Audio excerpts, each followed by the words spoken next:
Good morning students, my name is Deepa Garg, your science subject teacher. Student आज हम study कर रहे हैं chapter 7 getting to know plants, पौधों को जानिए। इस चैप्टर का पार्ट 1 पार्ट 2 हम आपको सेंड कर चुके हैं। आई थिंक सभी को अच्छे से समझ आया होगा, घर पर रह करके आपने बुक पे रीड की होगी। इसी के साथ चलते हैं आज हम पार्ट 3 पर। चैप्टर 7 गेटिंग टू नो का पार्ट 3 हम लेते हैं। पार्ट 3 में हम स्टडी करने जा रहे हैं। इससे पहले हमारा हुआ था लीफ के बारे में चल रहा था, हम एक्टिविटी कर रहे थे। तो आज स्टार्ट होती है हमारी activity 4। We will require a herb two transparent polythenes bag and thread. हमें ज़रूरत होगी एक्टिविटी 4 करने के लिए किस चीज़ की, जिसमें हमें रिक्वायर हमारी herb two transparent polythenes bag and thread. Do this activity during day time on the sunny day। इस एक्टिविटी को हम सूर्य की किरणों के माध्यम से ही कर सकते हैं। तो इसमें आवश्यक सामग्री में क्या क्या बताइए। एक शाक पौधा चाहिएगा, 2 ट्रांसपेरेंट पॉलीथीन बैग और एक धागा चाहिएगा। Use a healthy well watered plant that has been growing in the sun and close a leafy branch of the plants in a polythenes, cover and tie up its mouth as shown in figure 7.11।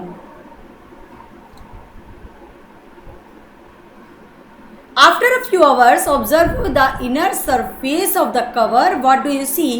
Are there any droplets of water? How do you think they got there? Don't forget to remove the polythene bag after the activity. Water comes out of leaves in the form of vapor by a process called transpiration. So plants release a lot of water into the air through this process.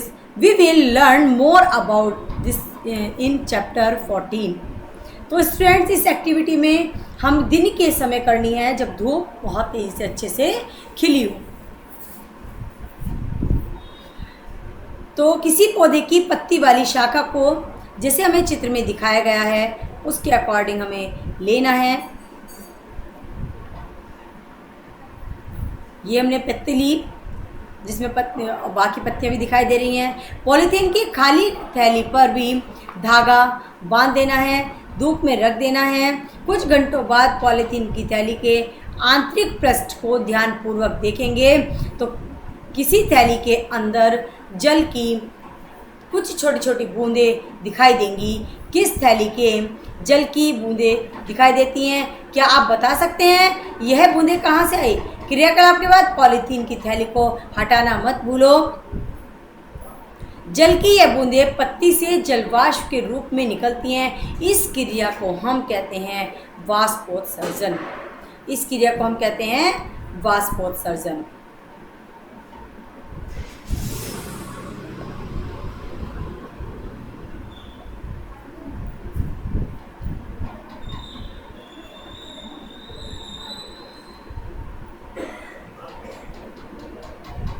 Why we tie or cover around the leaves?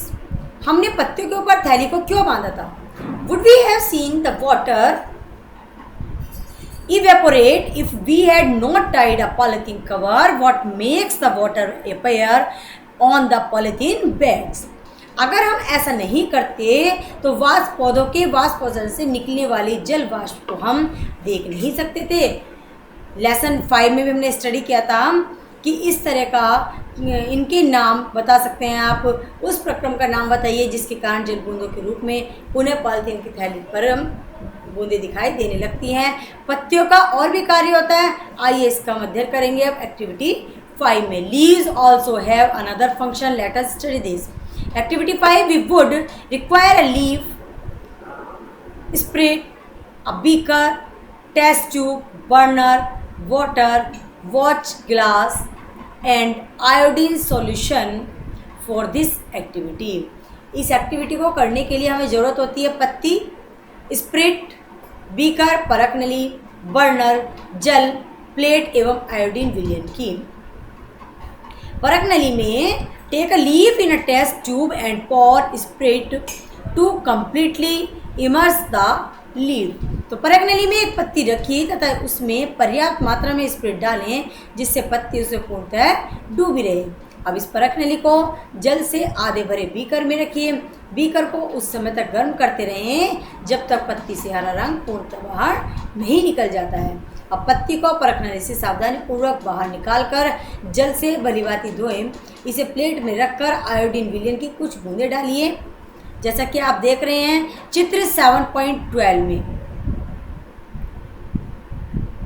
ये हमारी green leaf है, ये purplish coloured leaf है हमारी, ये iodine solution है जो हमें इसमें नीचे ये ब्लैक ब्लैक दिखाई दे रहा है।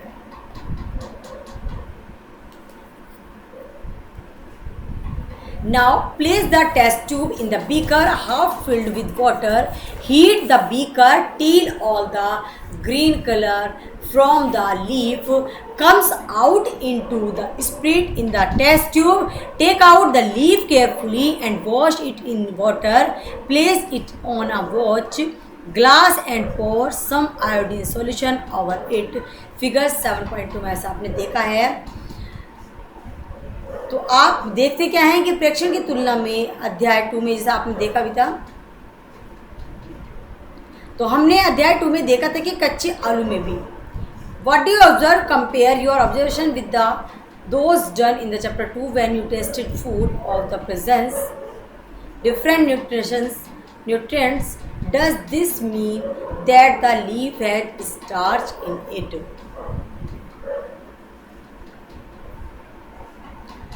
तो हमने अध्याय 2 में देखा भी था कि कच्चे आलू में से अब देखते हैं कि अपने प्रेक्षण की तुलना अध्याय 2 में खाद्य पदार्थों की विभिन्न पोषकों की उपस्थिति का परीक्षण के समय किए गए प्रेक्षण से कीजिए। इनका अर्थ है कि पत्ती में मंड होता है, स्टार्च कहते हैं मंड, लीफ होती है हमारी पत्ती, पत्ती में क्या होता है, मंड होता है। In chapter 2 we saw that a slice of raw potato also shows the presence of the starch. Potatoes get this starch from their leaves and store it.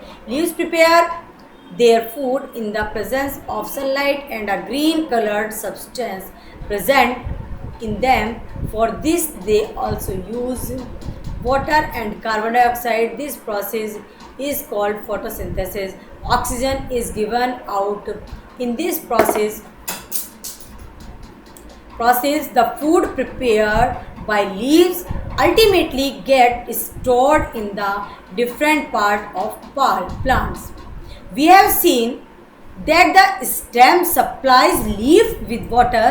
The leaf uses the water to make food. The leaves also lose water through transpiration. How do the stem and leaves get water? That is where the roots come in. तो हम देखेंगे क्या, जो हमारा ये प्रकाश संश्लेषण की प्रक्रिया है, तो हम इसमें क्या देखेंगे, पत्तियां प्रकाश और रंग के एक पदार्थ की उपस्थिति में अपना भोजन बनाती हैं। इस प्रक्रिया में जल एवं कार्बन डाइऑक्साइड का उपयोग करती हैं। इस प्रक्रम को प्रकाश संश्लेषण कहते हैं। इस प्रक्रम में ऑक्सीजन निष्कासित होती है। पत्तियों द्वारा संश्लेषित भोजन अंततः पौधों के विभिन्न भागों में मंडल के रूप में संग्रहित होता है। तो हम कैसे कह सकते हैं कि पत्ती ने ही मंड का संश्लेषण किया है? यह पौधे के किसी और भाग से यहाँ नहीं पहुँचा है। इसे जानने के लिए उपरोक्त क्रियाकलाप को कुछ दूसरी विधि के द्वारा दोहरा सकते हैं। आते हैं हम इसके साथ, देखते हैं 7.4 पर root. Look at the figure 7.13। Who do you think is watering their plant correctly? पहेली और बुझो वाइल। पहले जान चाहते हैं कि अपने पेड़ पौधों को सही तरीके से पानी कौन दे रहा है, जैसा कि आप 7.13 में देख रहे हैं। Which part of a plant in the soil? Let us learn more about this part from the following activities. Activity 6 हमारी होती है। सबसे पहले इसमें देखते हैं हम पौधे का कौन सा भाग मिट्टी के अंदर है। आइए निम्न क्रियाकलापों द्वारा पौधे के इस भाग के बारे में और अधिक जानकारी प्राप्त करते हैं। वही रूट हमारा पौधे का मेन पार्ट है। You would require to pot some soil, खुरपी फॉर डिगिंग। खुरपी क्या होती है? जिससे हम मिट्टी को डिगिंग करते हैं, खोदते हैं। ब्लेड और a pair of scissors and water. पानी हमें देने के लिए चाहिए। पेयर ऑफ सीजर्स यानी सीजर्स होती है हमारी कैंची, कैंची होती है उनकी साफ सफाई करने के लिए। This activity is to be done in group of 4-5 students. Select 2 plants of a same kind from an open ground and dig them out with roots. Take care that their roots do not break. Plant one of them in pot A. Figure 7.14a. Cut off the roots from the plants. तो आप इसमें देखेंगे आपको पहले requirement क्या है। 2 गमले, कुछ मिट्टी, खुरपी, ब्लेड और कैंची और जल। यह क्रियाकलाप हम 4-5 स्टूडेंट्स के बीच में कर सकते हैं। अब आजकल के कोरोना पीरियड में क्लास में तो कोई पॉसिबल नहीं है कि आप किस तरह की एक्टिविटी होए। आप चाहें ट्राई कर सकते हैं, घर पे करके अपनी प्रैक्टिस कर सकते हैं। तो बगीचे में किसी खरपतवार के एक जैसे पौधे तो सावधानी से उखाड़ लीजिए और ध्यान रहे उनकी जड़ों को कोई भी क्षति न पहुंचे। खरपतवार के एक पौधे को एक गमले की मिट्टी डालकर लगा दीजिए। चित्र 7.14 में जैसा कि आप देख रहे हैं दूसरे पौधों की जड़ों को काट दीजिए। अब इसे दूसरे गमलों में लगा दीजिए। इन्हें नियमित रूप से आप जल देते रहिए।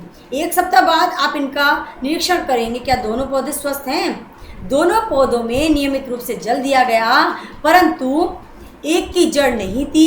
क्या आप इस क्रियाकलाप से जड़ के एक महत्वपूर्ण कार्य के विषय में जान पाते हैं। जड़ का एक अन्य कार्य जानने के लिए आइए हम एक क्रियाकलाप और करेंगे। तो स्टूडेंट आज के इस पीरियड में अपने चैप्टर को यहीं स्टॉप करते हैं। बाकी का चैप्टर नेक्स्ट टर्न पर होगा।